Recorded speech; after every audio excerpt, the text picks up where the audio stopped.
This is Young Money, a show about entrepreneurs, innovators, and the journeys that they've undertaken. I'm Nandini, and today the entrepreneur that we'll be talking to owns a business called Pine Cottage & Co., where she makes organic and environmental friendly products by hand. So when I first talked to Vidhi, I was quite nervous because she was the first person that I talked to about the podcast.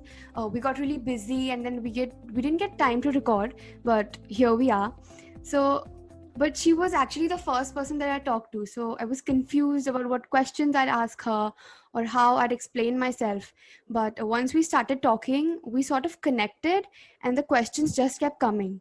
I was really impressed upon hearing her story, and I just wanted to make sure more people heard it. Thank you so much, Nandini. It's been a great pleasure being in contact with you, and I'm so honored and so privileged to be a part of this journey for you as well. Thank you so much. Okay, so Vidhi, tell us what is Pine Cottage? Like, tell us more about your product.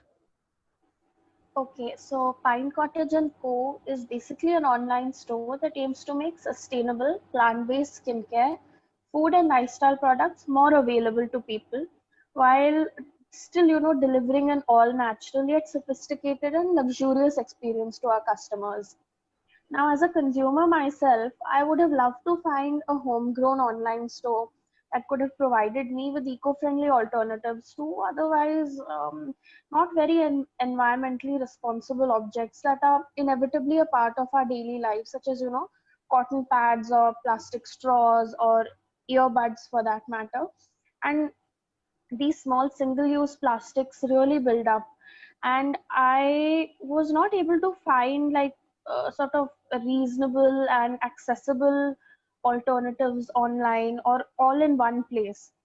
So I thought that maybe I should take up the initiative since I'm very very passionate about the cause, and here came Pine Cottage. I like to think of Pine Cottage and Co. as an experience of its own. Right from when you read the name of our company, you're transformed to a cozy little nook in the wilderness. The name was derived from my love of hygge in nature. So hygge is this Nordic concept of comfort that I absolutely love.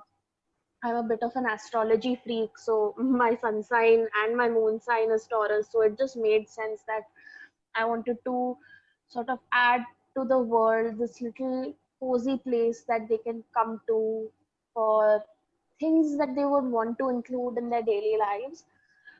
Coming to our products, they aim to reduce single-use plastic waste while providing you with locally sourced eco-friendly alternatives. And our skincare line, which is slowly growing, everything there is formulated by me, and I use only the finest grade plant-based ingredients that I try to source as locally as possible. So you're going to get very balanced out skincare, things that are formulated with products, rather plants that have been used to help out the skin, to cleanse, to nourish the skin uh, for ages now.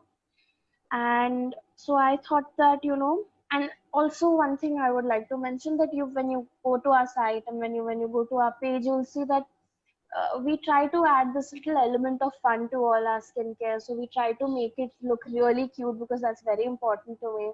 Because of course you can find a lot of really really amazing skincare out there, but I feel like none of them, or like very few of them that are sort of accessible to us are they add that little element of fun, that little pop of color, that little hint of cuteness to our daily lives. So that's what I had thought of when I first started Pine Cottage and Co. Wow, I actually really like that part when you were like, you couldn't find products like those, so you started to create them. Also, yeah, I've seen your page and the pictures, the photography, the packaging, everything is just so cute and so perfect. So, more power to you. Thank you so much. Okay, so a 20-year-old making organic skincare products by hand. That's something we don't see every day, right? So, how did you come up with the idea of starting this business? Okay, so the thing is that when I started Pine Cottage and Co, I was sort of in a really difficult phase in my life. I had a lot of really negative energy with me back then. I had gone through a breakup, and it was a really, really difficult time for me.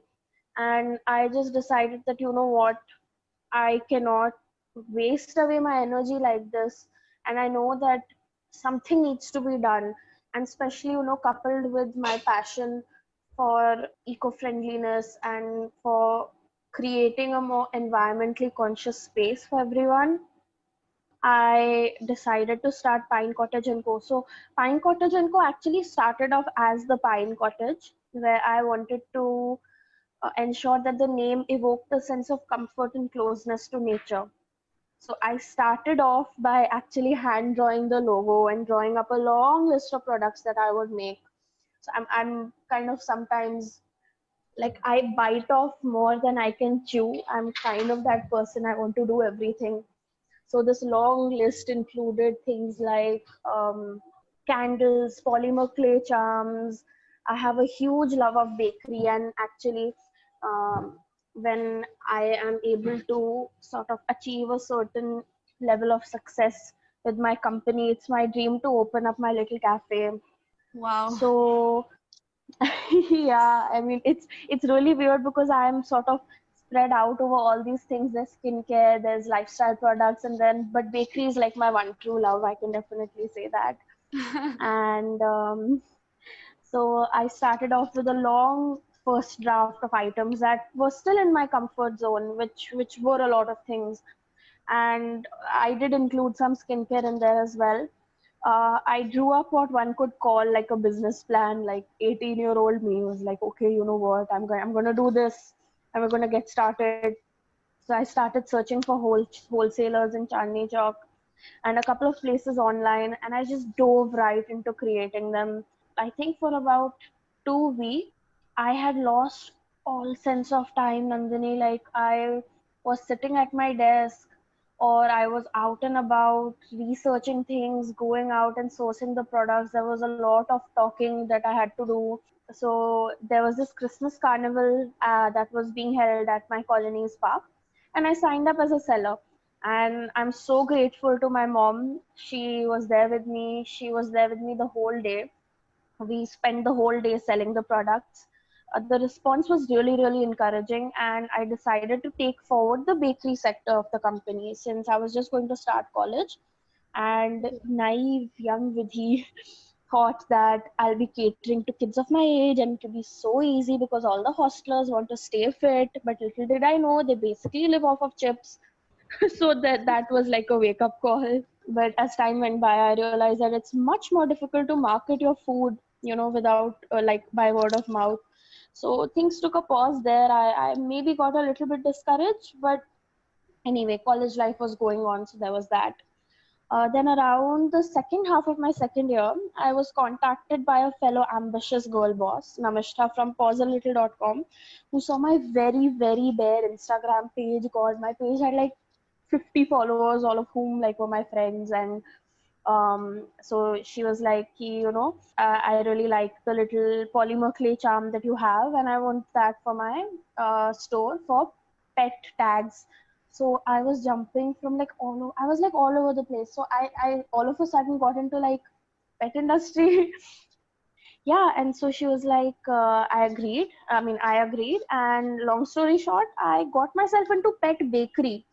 So we were talking, and I'm like, yeah, I can do polymer clay charms, but I also know how to bake. So she's like, oh my God, that's amazing. And we came up with a bunch of like really cool products that I'm actually going to be launching my second company. And it's going to be on pet bakery, but that's another story for another time. So that venture lasted a good few months, and I decided that, you know, uh, pet bakery is great, but I wanted more. So I decided to further expand on Pine Cottage and Co. and sort of see that, okay, if bakery is not working out right now, skincare has a lot of potential. And like I have a science background, and I've sort of always been into self-care through skincare and body care. So it just made sense. So, but I must say that had Namashra not contacted me, I might not have taken this forward very soon. So, big shout out to her. She's at pausealittle.com.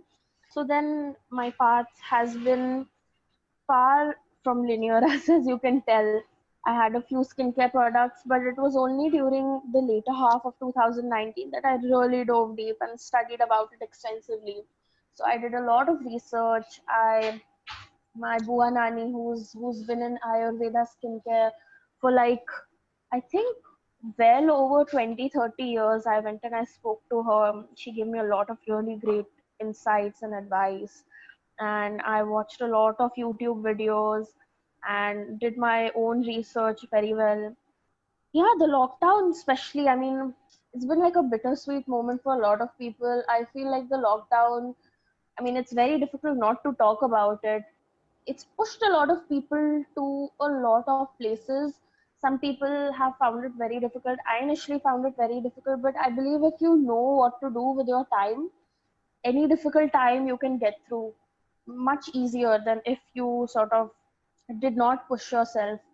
So, yes, I carved out time, I did more research, and I formulated skincare that is now available to help all my lovely customers achieve their skin goals. And it's been so wonderful. The best part, I would say, definitely is when I receive feedback from my customers and they're telling me that, oh my God, my skin has changed and I absolutely love your products and maybe you should like get bigger size. I'm like, I'm so grateful.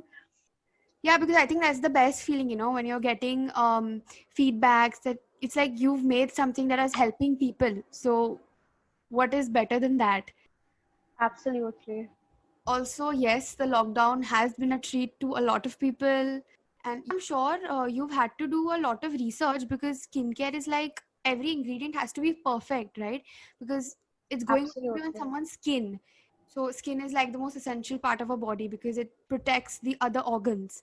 So, Yes. I'm sure you've had to like do a lot of research. So, how was like It that phase? I mean, what were the challenges that you faced, or what was the process? Gosh, I'll tell you very frankly. So, skincare and the research and the science behind it is so vast, Nandini. It was initially really overwhelming because there's so many amazing plant-based ingredients out there that are so incredible for the skin. But there's just so much, right? And especially in India, we've got such a vast abundance of herbs and plants and like this whole like there's just so much Yeah. so it was a lot. I had to really sit down for a couple of months. I was just sitting and reading, and it was like attending on my own little school. And yes, but also like I've noticed, and I must say this about the skincare community, what I've learned is that this whole clean beauty movement, it's a wonderful thing. I'm an advocate for reducing the number of harmful chemicals that you put on your body, but there's this sort of fear mongering that goes on a lot, that okay, one day it's similar to like dieting. How one day we're told Yeah. that okay, sugar is really bad for you, then next day we're told no, sugar is not bad, fat is bad for you, right? So similarly, there's this thing in skincare where they're like, okay, parabens are really horrible for you, but then the next day they're like, parabens are not like they're okay. So overcoming that was a really big challenge because it was like, what can I really put out there that I'm comfortable with and that other people would be comfortable with, while ensuring that the formulations that I'm creating are very effective. Yeah. Because science and technology, especially in skincare, has brought us so far in this aspect. I mean, sure, things like moringa powder are great for the skin. White turmeric, so amazing. But at the same time, there are ingredients like cetyl alcohol, which is an emulsifier and a conditioning agent. So things like this were definitely a challenge. But I'm so glad that I did my proper research, and each and every product that is out there right now on the page has gone through rigorous testing. Yeah, right. Because everyone has a different skin type, and actually, I've been suffering from acne since I was like 8 or 9. But I used to research and used to get so many new products, and now I understand that the less products and the more like chemical-free products that you put on your skin, the better. Yeah, definitely. I personally also bought from you, and after seeing the packaging and everything, I was just amazed. So, on a platform like Instagram, where people can't touch or use the product, it has to be appealing to the eye, right? So, how important do you think visual branding is? Okay, visual branding, especially in today's world, and especially if you're an Instagram store owner, is everything. I cannot emphasize this enough. So, for all the people out there who are thinking of starting a brand or starting or like an Instagram store, guys, it is so important. You can have the most amazing product out there, like it's life changing and it's gonna like make history. But if you do not market it well, if you are not able to communicate well visually to your customers, then you're not going to get anywhere. A lot of people, like you will see, a lot of skincare brands, they might have really amazing products, but like personally for me, I'm so obsessed with packaging. Like cute packaging is my thing. They might have incredible products, but like I may not necessarily purchase it if the packaging doesn't look cute. And that's just me. But I know there are a lot of people out there like that. So, and I'll tell you, the packaging that we use currently for most of our products is quite expensive when compared to the other packaging that is used by other brands. Yeah. But that's totally an investment that I'm willing to make because I know that okay, so number one, I don't know if I'm qualified enough to give tips right now, but make sure that your products stand out as much as possible. So like there's this theory that every thought that you have thought of has already passed through someone else's brain, right? So it's not a very nice thought to have, but like at the same time, the thing is that that thought that you have, that idea that you have, Yeah. you can make it your own, right? So you have to add your own touch to it. So that's why having really, really interesting packaging, something that catches the eye. So human beings naturally are drawn to things that are very unique, right? Hmm. So things like that. Then I have to thank my dear friend Parul and my boyfriend Anag. He has been such an amazing support, and Parul is our social media head. She's my first employee, and I love her two bits. She's the person behind all the images that you see on my Instagram post, and both of them are so talented. Yeah, without them, I would not have been able to put my products out there because like I am technologically handicapped, if I can say that, because like I cannot work a camera for the life of me.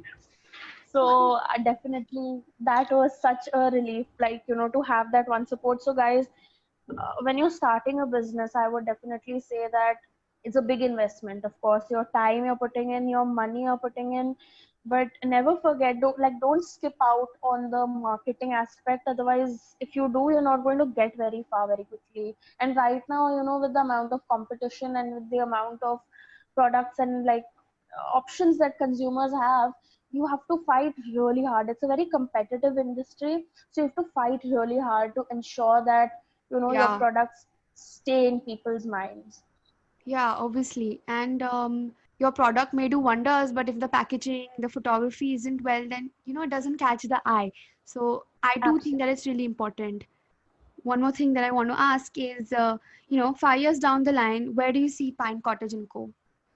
I actually have like this really ambitious 5-year goal. So, um, as I mentioned earlier, I'm a bit of an introvert, and I've always wanted to have like my own little house. But of course, for that, you need a lot of money, especially in today's world. There's so much competition. Yeah. And yeah, so I've always, ever since I started Pine Cottage and Co, I've seen us retailing at Nika. But the only thing is that for that you need like a manufacturing license, right? Yeah. So that takes a lot of investment. And my 5-year goal is to buy myself without taking anybody's help. And so far, whatever I've started, I've not taken any monetary help from my parents. All Wow. the money that I've put in has been my own. It's all my pocket money. So, like, it feels a little bit odd, that kids at my age who are partying and having fun, and they don't have to worry about taxes and income tax returns. But here I am, worrying, talking to my CA, like, okay, this is what is going on. But So definitely 5 years down the line, I want to have my own manufacturing unit and I want to retail on Nykaa and like all other big stores, maybe even Sephora one day, gosh. Uh, and yes, I want to, but more than anything, I want to make sure that like Pine Cottage and Co is like a brand that by the end of 5 years from today, it's a brand that people trust. Like people talk really nice things about, that people are able to say that, I'm so glad I supported this brand and I'm so glad that I purchased from them because it's genuinely helped my skin. And I just Yeah. want to receive a lot more happy feedbacks and positive reviews. And yeah, definitely that's it. So, Vidhi, I hope you achieve all your goals. Thank you so much for giving us insights about your business. It was a pleasure having you on the show. Thank you so much, Nandini. I'm so glad that we connected, and it's really truly been an honor. And for those people who want to check out Vidhi's page, I'll put a link in the description to make it easier for you. Alright, guys, that does it for today's edition of Young Money. If you're someone who owns a business or if you know someone who has had an exciting journey, you can reach out to us at ympodcast@gmail.com. We'll see you guys next